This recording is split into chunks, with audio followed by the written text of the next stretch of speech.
Bom, pessoal, continuando aqui o nosso vídeo, o último vídeo a gente falou sobre os tipos, né, de conexão que temos no PHP, que é o MySQLi e o PDO. Então, como eu comentei, iremos utilizar o MySQLi. Para a utilização dele, isso aqui é meio que um padrão e a gente vai utilizar isso praticamente no sistema todo. Qual que é? Primeiro a gente tem que definir a conexão, criar uma conexão, uma variável que vai armazenar essa conexão com o banco de dados. Então, podemos colocar aqui uma conexão chamada MySQL, ok?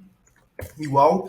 Aí eu vou definir agora que é uma classe própria do MySQL no PHP, tá bom? O que é uma classe? Uma classe é um conjunto de objetos, digamos assim, com métodos que a gente pode chamar e invocar a qualquer momento dentro dessa variável. Eu não vou entrar muito em detalhes de classe, porque é uma coisa um pouco mais complexa que envolve o MVC, que é o Model View Controller, que é um processo um pouco mais complexo. Então eu vou deixar isso para um segundo vídeo, deixo também aberto para vocês pesquisarem o que é uma classe. Isso aqui é padrão, é na forma que a gente vai chamar essa classe do MySQLi. Então, MySQLi, eu vou chamar essa classe aqui, eu vou dar um Enter e vou abrir parênteses.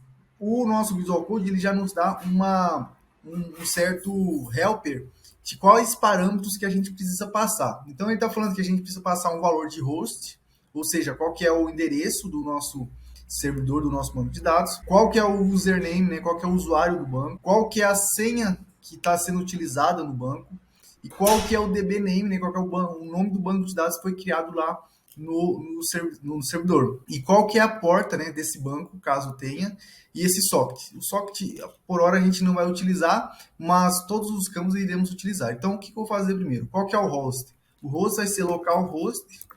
Lembra a configuração que a gente fez nos vídeos anteriores da conexão lá no SQLOG, por exemplo? Então, basicamente é a mesma coisa. Então, vou usar aqui localhost.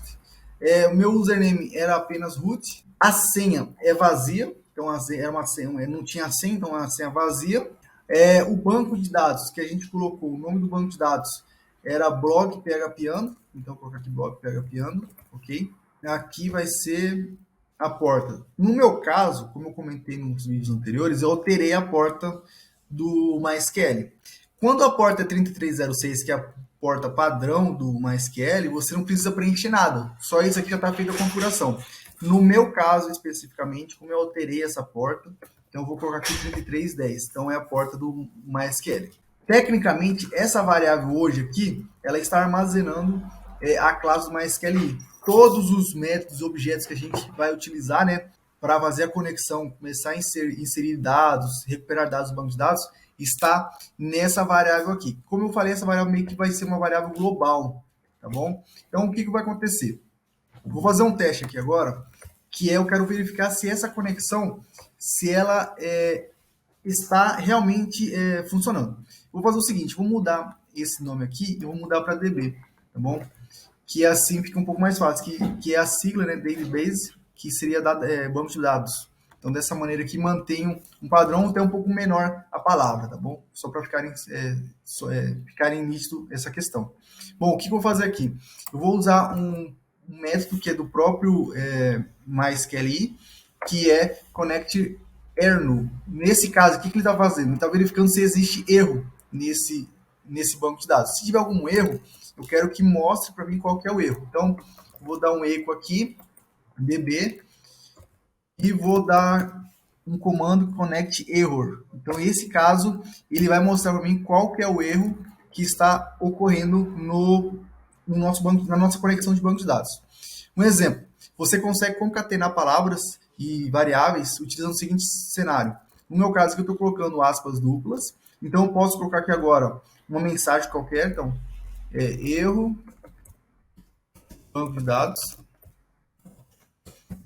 E aqui, para concatenar essa string, esse trecho de string com essa minha variável, tem duas formas. Primeiro, eu posso simplesmente colocar um ponto aqui, ok? Então, eu estou concatenando essa parte de texto com essa variável, então é uma coisa que a gente utiliza bastante, ou simplesmente eu posso fazer o seguinte, quando eu uso aspas duplas, ele me permite eu fazer a seguinte concatenação. Coloco aqui chaves e a variável aqui dentro. Bom, e aqui, então, ele vai concatenar essa string com essa variável nossa, tornando assim um pouco mais legível o nosso código, tá bom? E eu vou fazer o seguinte, eu vou dar aqui um exit, ok? Ou seja, o programa vai parar aqui. Caso ocorreu algum erro, ele vai parar bem nesse trecho do código e não vai continuar, e não vai chegar nessa parte. Não chegou aqui. Não, melhor, vou aqui, sem erros. Então, se chegou aqui nessa palavra, quer dizer que não entrou aqui e está tudo certo. A conexão funcionou tudo corretamente. Então, o que eu vou fazer? Eu vou vir aqui agora aqui, vou abrir o nosso endereço, certo? Está aqui. Eu vou abrir aqui agora o endereço conexão.php. Não lembro se foi. Ah, tá. Coloquei na pasta principal, então conexão.php. Sem erros, ou seja, a nossa conexão está funcionando. Por exemplo, se eu colocar um erro, forçar um erro aqui, colocar o usuário errado, colocar o nome do usuário errado, vou atualizar. Aí ele já deu um erro falando que deu acesso negado, ou seja, o acesso que eu estou conectando no banco de dados com esse usuário não existe, obviamente, né? É o root, não roots. Então, esse caso ele já mostrou onde está dando erro. E o erro, para mim, no meu caso, aqui dentro, né, de onde está exibindo o valor, ele me retornou aqui, erro de banco de dados, acesso negado. Esse erro aqui do MySQL aqui, por exemplo, aqui, a gente consegue desativar os erros do PHP, para o PHP não mostrar esse tipo de erro, e aí a gente fazer tratamentos personalizados de mensagem. Eu não vou entrar nesse tópico agora, mas num próximo vídeo eu falo sobre como a gente pode desativar os erros e tratá-los no nosso código. Mas, no momento de desenvolvimento, né, no que a gente está trabalhando para desenvolver a plataforma, é importante deixar os erros ativos, porque aí a gente consegue ter uma noção um pouco mais nítida de onde está acontecendo o erro, principalmente em qual linha que está dando o problema e qual arquivo, ok? Isso é um tema que eu vou falar no vídeo posteriormente. Bom, de qualquer forma aqui eu forcei um erro e não tá funcionando a conexão. Então o que eu vou fazer agora? Eu vou remover esse erro aqui, vou voltar aqui agora e sem erros, ou seja, a conexão está funcionando. Então esse vídeo aqui era para mostrar como que cria essa conexão com MySQL. E nos próximos a gente vai continuar trabalhando esse arquivo, ok?